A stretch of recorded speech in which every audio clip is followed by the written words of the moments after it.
6 people, including 2 jailers, are charged in a contraband scheme at the Ottawa County Jail. The new air service arrives at Joplin Regional Airport for the first time. President Biden and Senate Republicans are inching closer in their infrastructure negotiations, but they don't have a deal yet. I'm Deborah Alfarone on Capitol Hill with the latest. The 4 states' most watched news starts now. 2 Ottawa County Jail detention officers are charged with helping an inmate bring contraband into the jail. This is KOAM News at 5.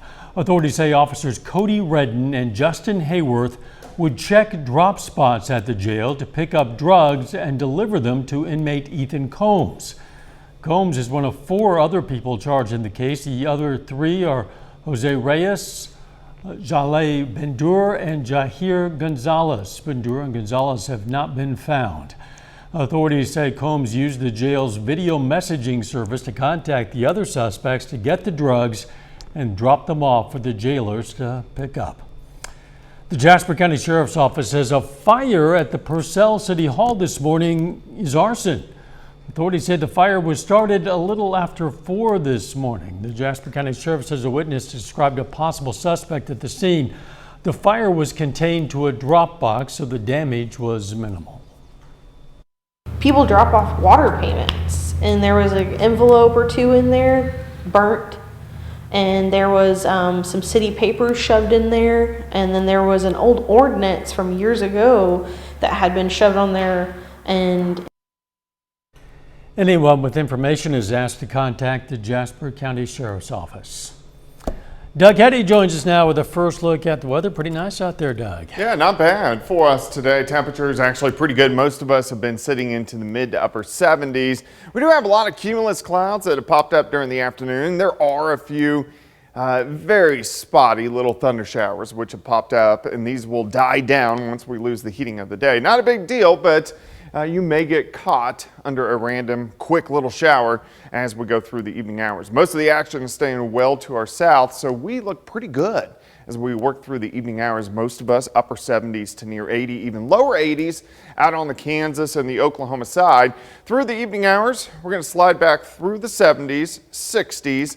I think most of us will bottom out 58 to about 60 degrees a little bit later on tonight. Now, rain chances are going to start to go back up over the next few days. We're going to look at that here in just a bit. All right, see you then. Thanks, Doug.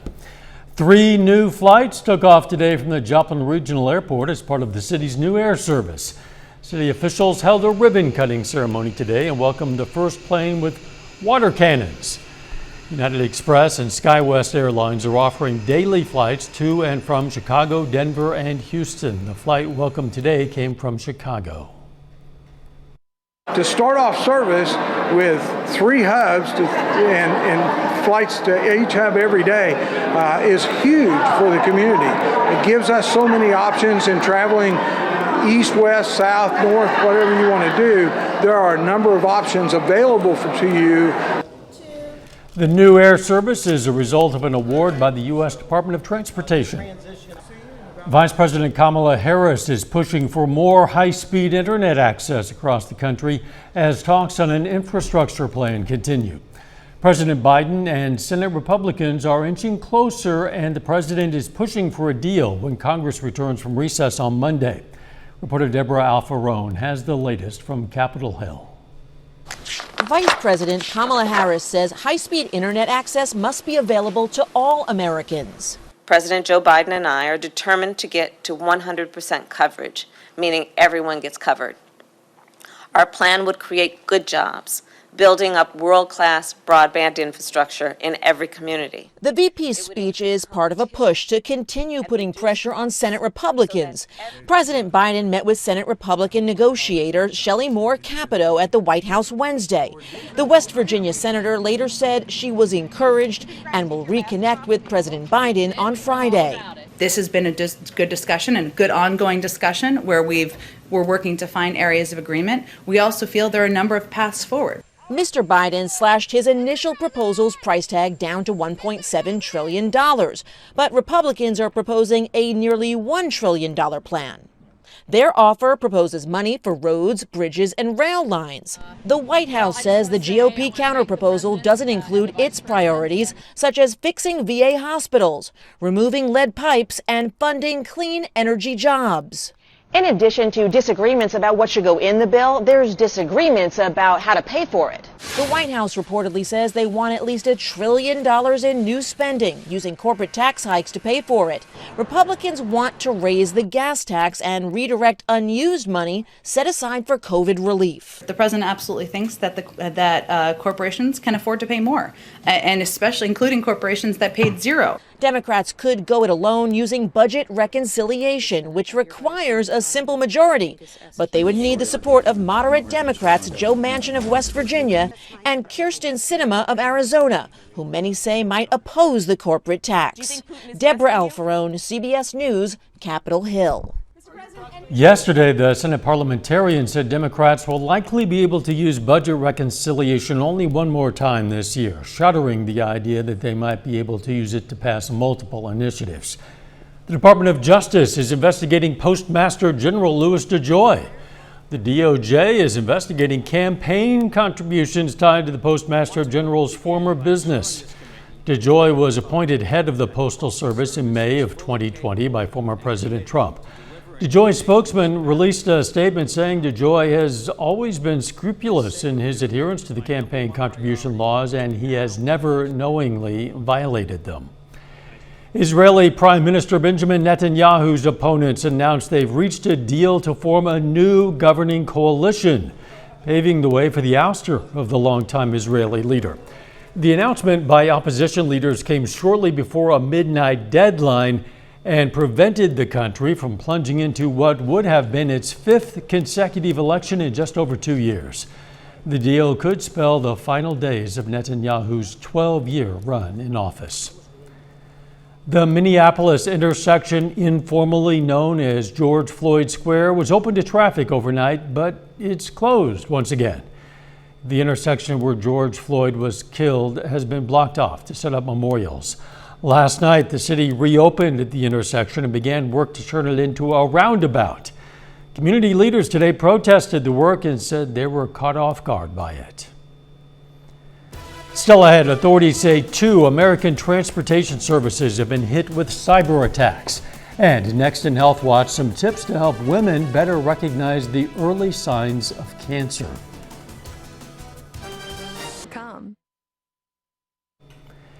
New research in the Journal of the American Medical Association finds continuous glucose monitors can help manage type 2 diabetes for patients on insulin.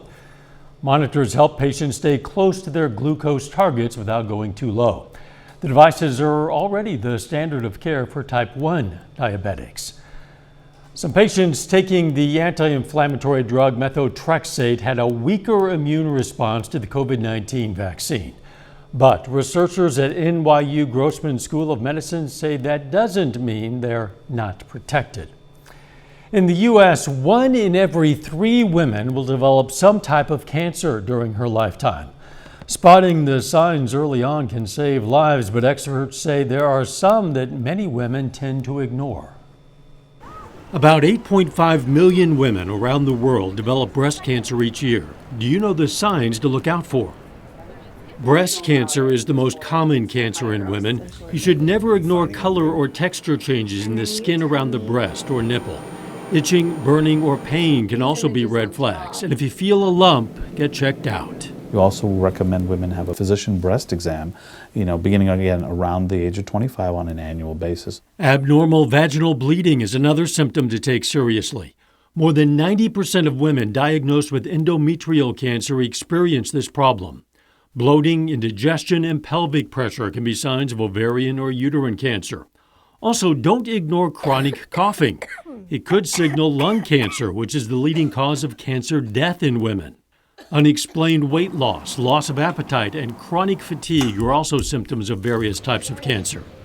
And never ignore skin changes, especially if a mole changes in size, shape, or color. Rates of melanoma skin cancer have been increasing, especially in younger women. We have to stress regular checkups. We have to stress routine screening. We have to stress to trust the medical system. Other symptoms to take seriously include blood in the stool and a change in bowel habits. They could be indicators of colorectal cancer. And that is a look at today's health news. A little bit later, what a new report shows about job gains in the month of May. Plus, our temperatures are going to start to warm back up over the next few days. We're going to look at that coming up.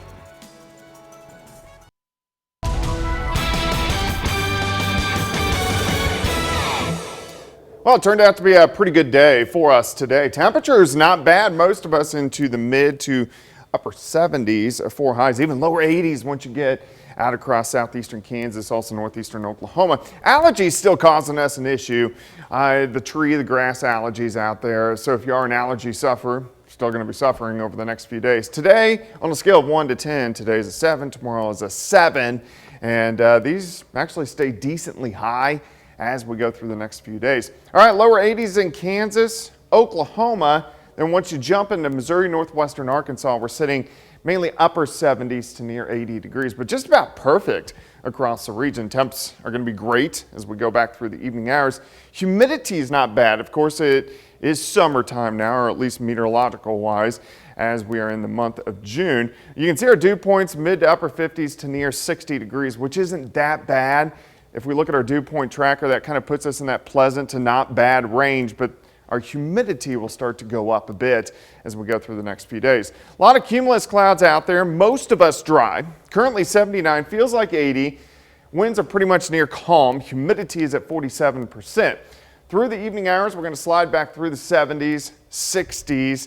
I think most of us will bottom out near 60 for an overnight low for us tonight. But we look pretty good. We have partly cloudy skies. We have those cumulus clouds popping up over the past couple hours. And there are a few little spotty, very isolated little showers, little thunder showers.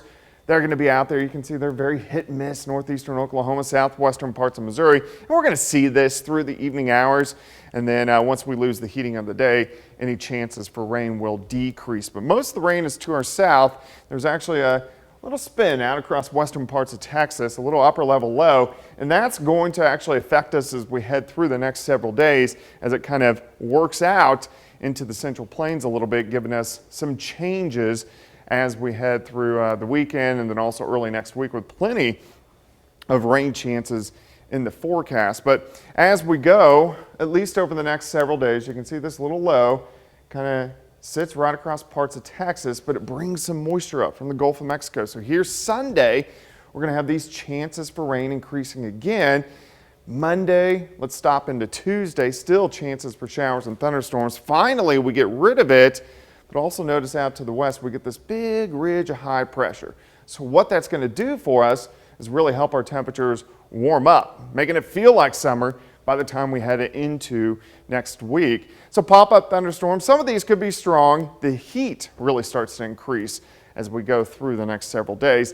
At least for us tonight, looks pretty good. We're going to drop back near 60 for an overnight low. Tomorrow looks great. Again, we're going to have these hit and miss spotty little pop-up thunder showers as we go into the afternoon. 76 by noon, high temp right around 81.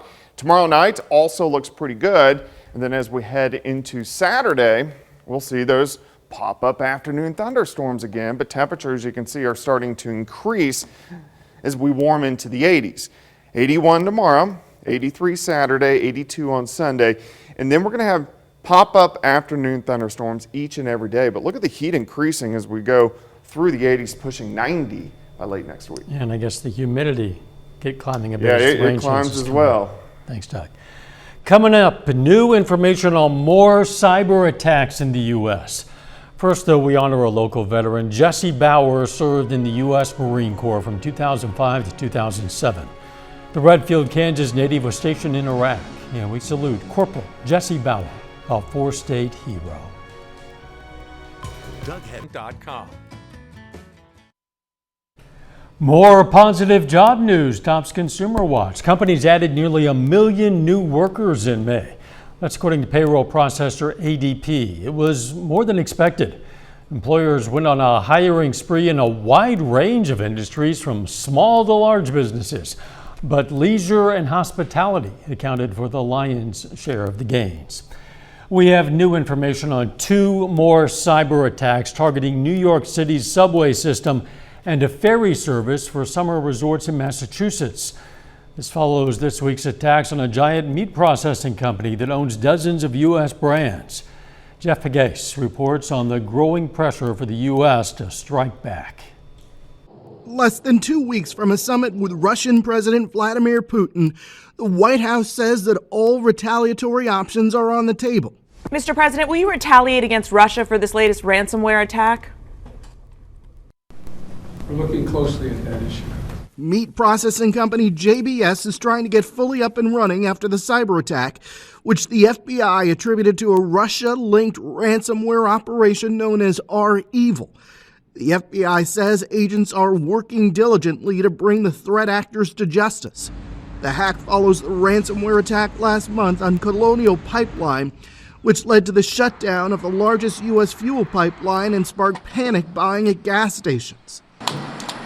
Another ransomware attack Wednesday hit Massachusetts Steamship Authority, which runs ferries to Nantucket and Martha's Vineyard.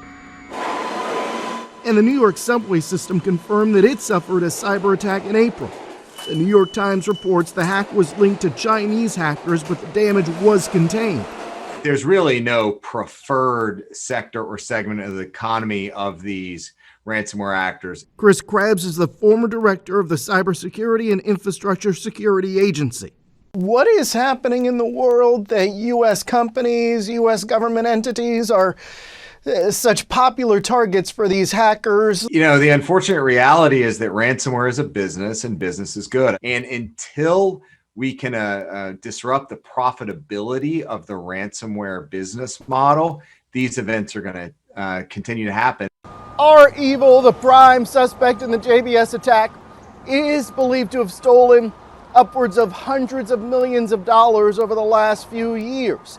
JBS expects to resume production at all of its U.S. facilities. Jeff Pegues, CBS News, Washington. One bank is now the first in the nation to stop charging overdraft fees. Ally Financial said it's ending its $25 overdraft fees across its entire business. The Detroit-based bank specifically cited the impact the charges have on Black and Latino households. Ally says it's also eliminating overdraft fees to reduce stress on customers and simplify how their accounts work. Final check of the forecast next.